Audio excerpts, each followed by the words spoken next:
Welcome to Carbon's DIY Garage. Today we're going above the garage up into the attic to replace the temperature and pressure relief valve in our household 40-gallon hot water heater.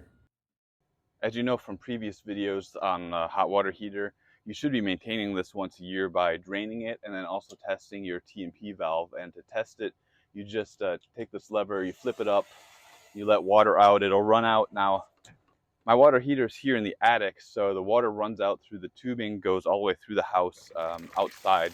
So if you want to make sure your house doesn't flood when your water heater's in the attic, you want to make sure that it's plumbed to go outside, and I'm sure that's required by code.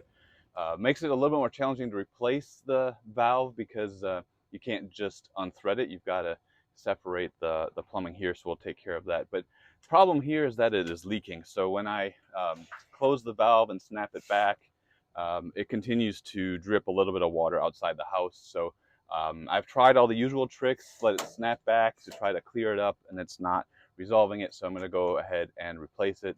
The first thing I'm going to do is set the water heater to pilot in the temperature. So that's all the way over here. So that way it's not going to be running while I'm working on it.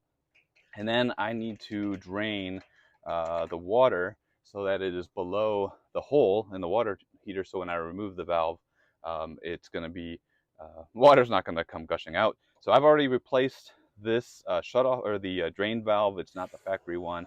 It's much larger, and I've got a video on that. But just hook a hose up to it, open it up, and the water will start to slowly drain out.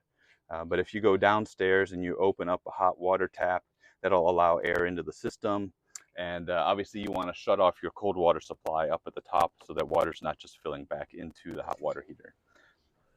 Now this is CPVC pipe that we're dealing with because it's dealing with hot water, and sometimes this pipe can be brittle. So I'm using a hacksaw to cut it, and you can see it's all glued into place. So I need to cut it so that I can get that T&P valve to unscrew, and then I'll use a coupler to connect the two CPVC pieces once everything's done. And I put a Sharpie mark on that piece of pipe so that I could cut it a length so that there's enough left on the bottom that that coupler will fit on there, and there will still be a bit of pipe exposed at the bottom. So the coupler is not resting right on that 90-degree bend. Now it's really important that you get the right T&P valve for the water heater. And the easiest thing to do is to look at the label on the existing valve on your water heater. There are a bunch of important numbers, the BTUs per hour, the length of the stub that goes into the water heater, the temperature and pressure that the relief will happen. So mine is 500,000 BTUs per hour. It's 150 PSI relief pressure and 210 degrees Fahrenheit relief temperature. That's for this particular water heater, so make sure that you get a valve that matches up with your water heater. And easiest is to look at the manufacturer and the part number that is on your valve already and just get the same thing. So mine is a Cash Acme NCLX-5L. I'll leave a link for it in the video description in case it's useful, and I'll also show on the screen some of the specifics of this one versus some of the other Cash Acme valves. And now with the little downspout free and it's not going to twist up with all the other plumbing, I'm going to go ahead and use a pair of pliers and unthread the fitting that goes up into the bottom of the T&P valve. And so that'll be a metal male fitting that's attached to that CPVC stub, and then you've got some PVC pipe up into the bottom of that stub. And so it wasn't in there horribly tight. It shouldn't be torqued overly tight when you reinstall it either. Looks like they used pipe dope on it instead of Teflon tape. They say to use Teflon tape. I don't know if it actually makes a big difference, but this is what it looks like when you get it out. I should be able to clean off these threads and reuse it, no problem at all. In case you need a new one and it needs to be a male like this, I'll leave a link for that in the video description. And I've had the heater drain open this whole time. So let's go see if the water's low enough. I'm just going to crack the relief valve a little bit. If water comes out, the water needs to still drain. It's just air, so we're done. It's low enough now.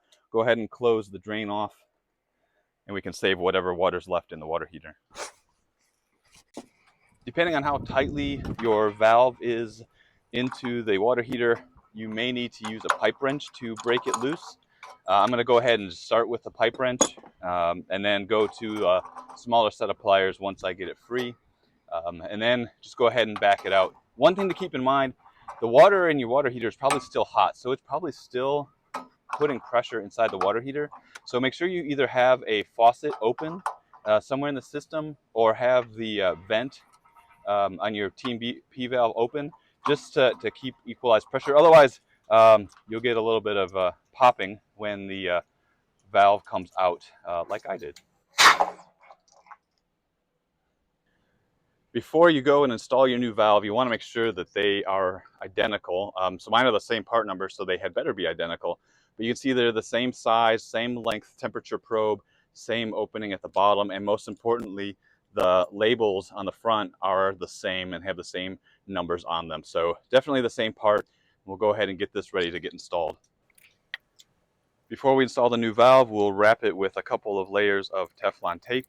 That way it's got a good seal when we get it installed. That Teflon tape was a little thin, so I went with more than just a couple of layers. I want to make sure there's a good enough thickness on it.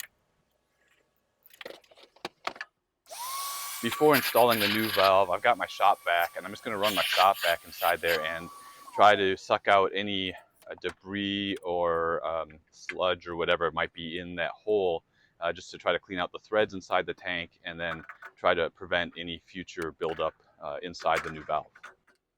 And then once we're done with that, simply stick the valve in, thread it in by hand. Then I'm going to use my my wrench to get it as tight as I can with the wrench, and then use the pipe wrench to turn it around until that bottom is facing straight down.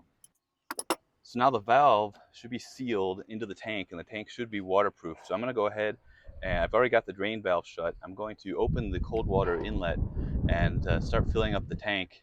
And before I get all the drain from the valve installed, I want to make sure that the valve itself is leak tight. And I've also opened a hot water faucet tap, the upstairs bathroom, so the highest faucet in the house, just to give a space for all the air to vent out.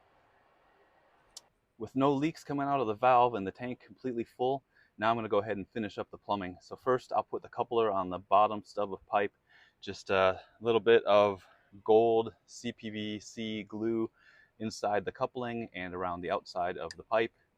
Put those together, give them a little twist, squeeze them together for 30 seconds, and that'll be set. You can dry fit the adapter up into the bottom of the valve to see where you need to cut off the length of pipe attached to the adapter to make it all fit well together.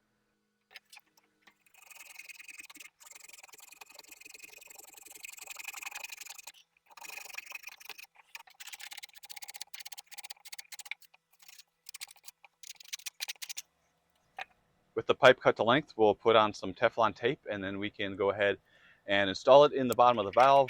Remember, it wasn't crushingly tight. It was tight, but not like you're going to break the plastic or anything like that. For me, just the right amount of tightness is so that the wording on the adapter that says don't wrench on the plastic parts is sticking straight out towards you and is readable.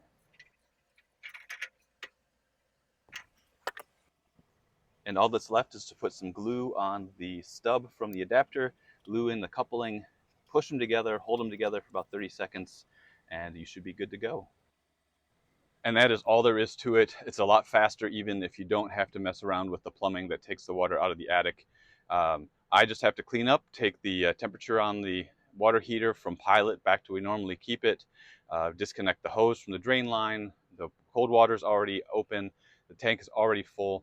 And of course, in about an hour or so, I will test the T&P valve, make sure that it works, the water flows out, and then it reseals as well. And unless you see something in the video description or the comments that it didn't work out, everything is great. And it's a really pretty simple task. It probably took about a half hour, and that includes recording the video. Hopefully this video is helpful. Preventive maintenance on your water heater is really important. Do it yearly. And then you can do user maintenance too, like replacing the anode, replacing the drain valve, replacing the T&P valve without having to buy a new water heater. It'll save you a lot of time and money. But if you have any comments or questions, leave them below. Link in the video description for all the stuff I'm using. And until the next video, take care and have a good one. And just to show you what the inside of my valve looks like, you can see this is where the seat is.